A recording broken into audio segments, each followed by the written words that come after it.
నమస్తే, welcome to I news win Sonia. Bihar ఎన్నికల సమరం రోజుకు రసవత్తరంగా మారుతుంది.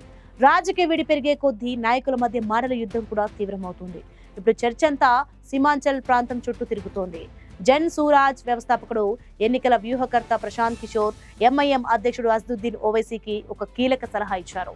హైదరాబాద్ కోర్టును కాపాడుకుంటే మంచిది, అనవసరంగా సీమాంచల్ కు వచ్చి గందరగోళం సృష్టించకండి అంటూ పీకే చేసిన వ్యాఖ్యలు ఇప్పుడు హాట్ టాపిక్ గా మారాయి. అసలు పీకే ఎందుకు ఈ వ్యాఖ్యలు చేయాల్సి వచ్చింది? 2020 ఎన్నికల్లో ఏం జరిగింది? సీమాంచల్ ప్రాంతం రాజకీయంగా ఎంత ముఖ్యమైనది?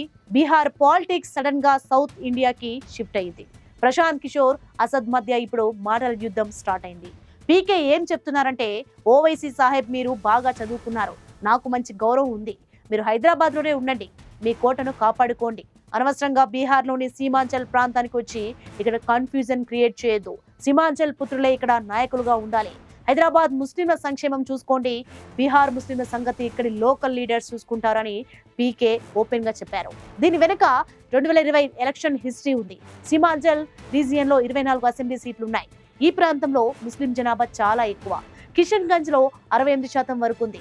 2020లో ఎంఐఎం ఇక్కడ 5 సీట్లు గెలిచింది. సెక్యులర్ పార్టీల ఓట్లను చీల్చింది.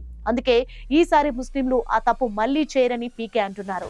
పూర్నియా డివిజన్ ను సూచించే ఈ ప్రాంతంలో 24 సీట్లు ఏ పార్టీ అధికారంలో ఉండాలో డిసైడ్ చేస్తాయి. కతిహార్, అరారియా, కిషన్ గంజ్, పూర్నియా జిల్లాలో ఎంఐఎం పోటీ చేస్తే ఓట్లు డివైడ్ అవుతాయి.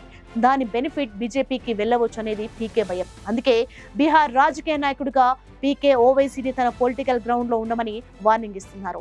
ఈ మాటల యుద్ధంతో బీహార్ ఎలక్షన్ హీట్ మరింత పెరిగింది.